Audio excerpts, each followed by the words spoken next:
یہ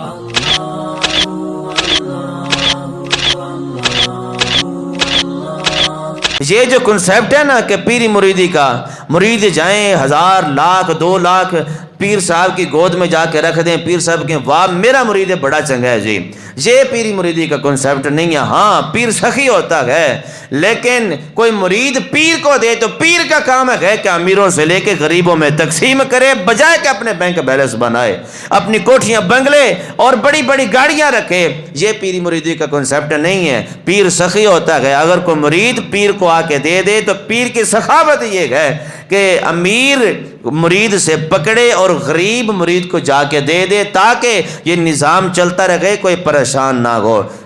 ہم اللہ کے ولیوں سے پیار کیوں کرتے ہیں، ہم اللہ کے ولیوں کا ذکر کیوں کرتے ہیں؟ وجہ یہی ہے کہ رب العالمین نے خود بھی ذکر فرمایا اور ہمیں ولیوں سے محبت کرنے کا حکم بھی ارشاد فرمایا،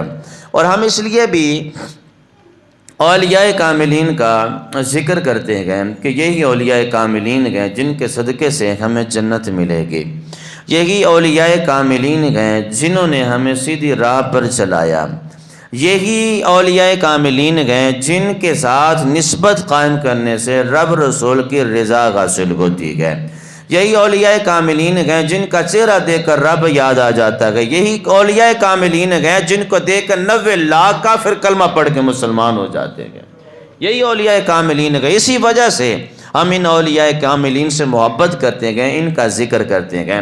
بڑے بڑے لوگ ہیں جو دعوے کرتے ہیں جی ہم قرآن پڑھتے ہیں، ہم پکے مسلمان ہیں، ہمارے پاس ولی بھی ہیں، فلاں بھی ہیں، فلاں بھی ہیں۔ جب ان سے کہا جائے تو ولی دکھاؤ اپنی جماعتوں کے اندر، اپنے حلقہ احباب میں اولیاء کاملین دکھاؤ، تو وہ بڑی بڑی چیزیں دکھاتے، کبھی مدرسے دکھا دیتے ہیں، کبھی بڑی بڑی بلڈنگیں دکھا دیتے ہیں، کبھی کبھی کیا کیا کچھ دکھا دیتے ہیں، لیکن اپنے حلقہ احباب میں ولی نہیں دکھا سکتے۔ یہ شرف جو ہے اولیاء کاملین کے جماعت والا، یہ اللہ رب العالمین نے اہل سنت و جماعت کو عطا فرمایا گیا۔ کسی اور جماعت میں آپ کامل ولی نہیں دیکھیں گے، کامل ولی نظر آئے گا تو اہل سنت و جماعت کے اندر نظر آئے گا، لیکن اہل سنت و جماعت میں اولیاء کرام کا لبادہ اوڑھ کر کو ڈھونگے باز بھی موجود ہے۔ ہم ان کو ولی نہیں کہتے، لیکن ہم یہ کہتے ہیں ان سے بچنا ضروری ہے، ان سے بچنا ضروری ہے، لیکن حقیقی اولیاء کاملین جو ہیں وہ اہل سنت و جماعت کے اندر موجود ہیں۔ حضور نبی کریم صلی اللہ تعالی علیہ وسلم کے بعد کوئی نبی نہیں گیا، لیکن رشد و ہدایت کا جو معاملہ ہے یہ ختم بھی نہیں ہونا۔ جب تک انبیاء کرام کا سلسلہ تھا، رشد و ہدایت کا یہ سلسلہ چلتا رہا، یہ نیکی کی طرف بلانا، اللہ کے حضور بلانا چلتا رہا۔ انبیاء کرام دنیا سے رخصت ہو گئے، وصال زاری فرمایا، دنیا سے چلے گئے، اپنی قبور میں وہ زندہ ہیں، حیات ہیں، لیکن اس کے بعد رشد و ہدایت کا سلسلہ ختم نہیں ہوا۔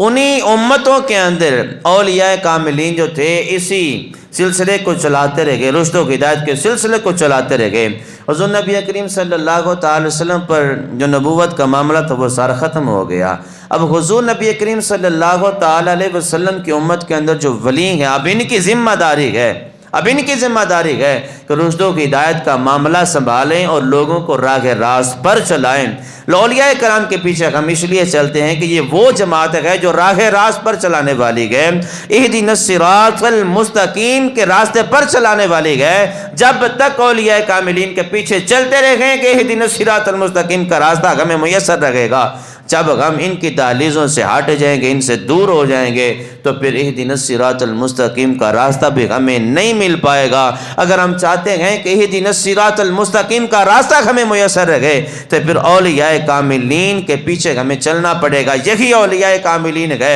جو دنیا پہ اگر ان کے پیچھے چلے تو ہمارا ایمان محفوظ رکھیں گے، قبر میں جائیں گے تو ادھر بھی ہمیں حضور کی پہچان نصیب ہو جائے گی۔ جب کل قیامت کا دہاڑا ہوگا، یہی اولیاء کاملین جن کی دہلیزوں پر ہم جاتے ہیں، جن اولیاء کاملین سے ہم محبت کرتے ہیں، پیار کرتے ہیں، یہ اولیاء کاملین کل قیامت کے دہاڑے ہماری شفاعت کر کے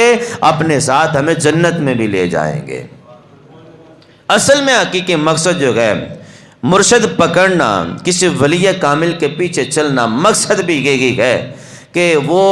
ولی کامل دنیا پہ ہمارے ایمان کو محفوظ رکھے اور جب کل قیامت کا دہاڑا ہو ایمان محفوظ لے کر جائیں تو اللہ کے حضور شفاعت کروا کے ہمیں اپنے ساتھ جنت میں لے جائے، اور کوئی مقصد بھی نہیں ہے، اور کوئی مقصد نہیں ہے۔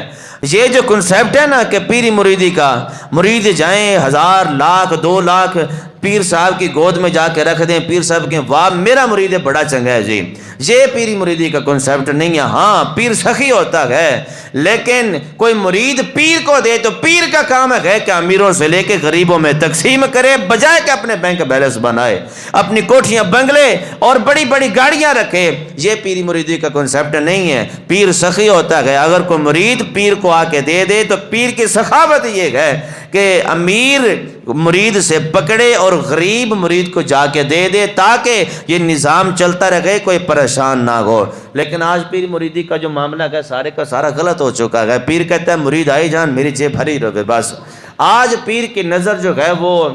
دل پر نہیں ہوتی، جو دل کے اوپر جیب ہے اس جیب پر نظر ہوتی ہے۔ خدا را ان لوگوں کو دیکھیں، ان اولیاء کاملین کو دیکھیں جن کی نظر جیبوں پر نہیں بلکہ جیب کے نیچے جو دل ہے اس دل پر نظر ہے۔ اگر دل والے ولی کے پاس جائیں گے تمہارے دل کو بھی سیدھا کرے گا، تمہیں بھی سیدھا کرے گا۔ جب سیدھے ہو جائیں گے نا خدا کی قسم قبر بھی سنور جائے گی، حشر بھی سنور جائے گا۔